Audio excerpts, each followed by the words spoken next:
Harold Hodge, we now know was a co-orchestrator of the human radiation experiments in which citizens in hospitals at Rochester and in Oak Ridge were injected with plutonium by scientists under Harold Hodge's direction. And there's a whole book written about that. That's right. We know about Harold Hodge in part because of the work of investigative reporters such as Eileen Wilson, who won a Pulitzer Prize for discovering the names of the people who had been injected with plutonium. Harold Hodge's name surfaced in that book and surfaced in the subsequent presidential inquiry into the human radiation experiments.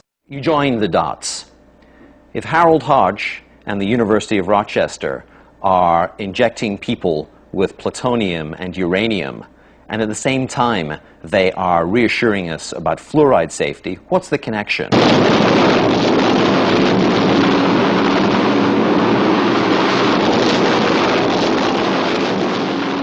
So what was the connection?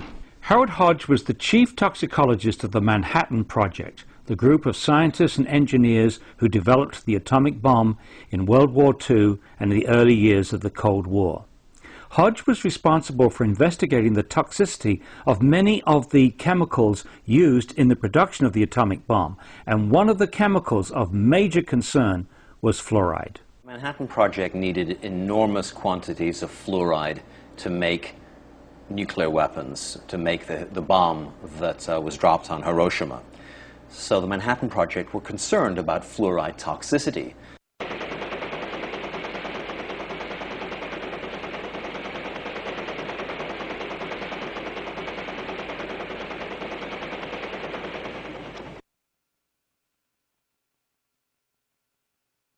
The documents that I uncovered with Joel Griffiths in the files of the Manhattan Project and the Atomic Energy Commission are very clear and very explicit.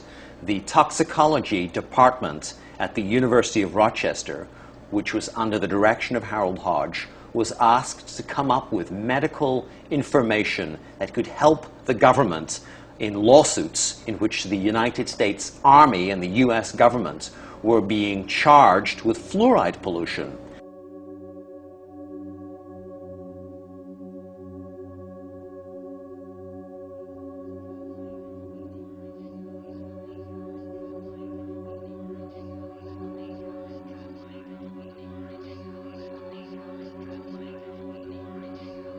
As has now been revealed by declassified government documents, the publication of scientific information collected by Atomic Energy Commission scientists such as Harold Hodge that could increase the chance of litigation against the bomb program by workers or downwind communities was forbidden. If water fluoridation was found to be harmful, then the US bomb program, as well as many other fluoride polluting industries, would have been open to massive litigation. So there's not a hope that Harold Hodge would ever say that water fluoridation was dangerous or that fluoride in small doses was toxic, because if Harold Hodge were to say that, it would have pulled the rug out from under the US Army and from under the project to build nuclear weapons.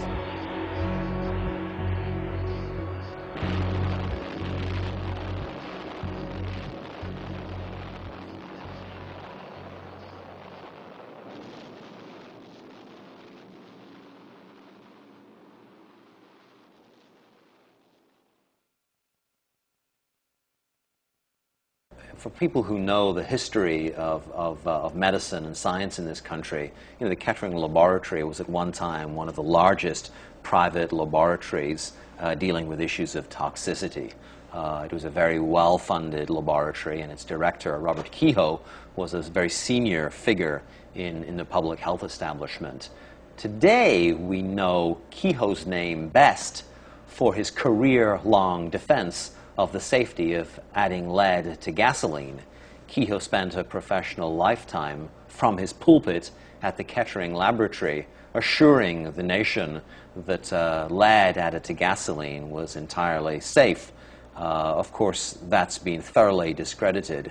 The toll of health injuries, of neurological injuries to children alone from adding lead to gasoline is almost incalculable. And you know, for that, we really can thank Dr. Robert Kehoe. He soldiered on lead's behalf for his professional lifetime, and he did so being paid by the Ethyl Corporation, who were the makers of tetraethyl lead.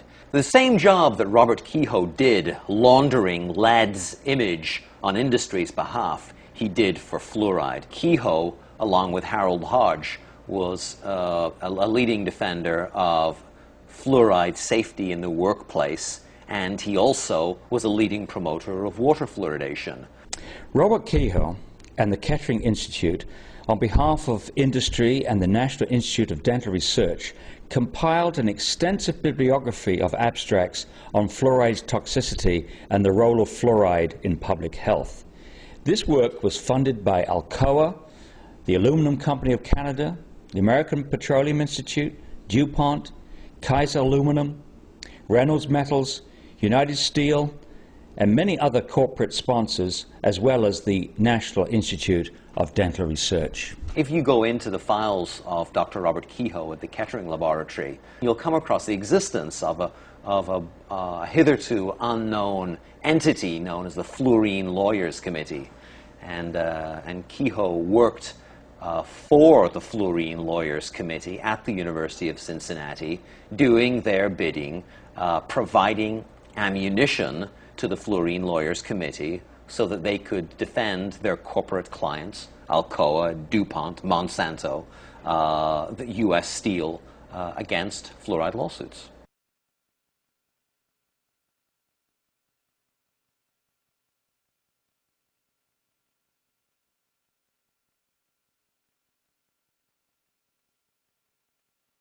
In Robert Kehoe's files, there is a medical study which was a state-of-the-art $100,000 study in which beagle dogs were given fluoride to breathe in conditions which approximated the working conditions for men and women in the aluminum industry or in any fluoride industry. What happened to that beagle study? The beagle study, Paul, found that fluoride was profoundly toxic to the laboratory animals. The beagle dogs who breathed fluoride 6 days a week, just like workers, had stupendous lung damage and damage to their lymph nodes. You'd think that someone would have given that medical information to America's doctors or to the workers who were going to those doctors asking why they had emphysema. No, the study was given to the Fluorine Lawyers Committee and it was buried.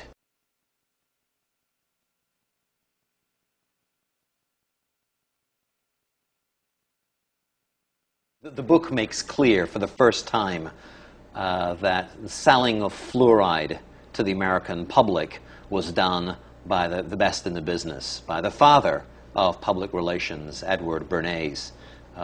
Edward Bernays is Sigmund Freud's nephew, and he was a Machiavellian genius, small in size, yet cast a towering shadow over the 20th century.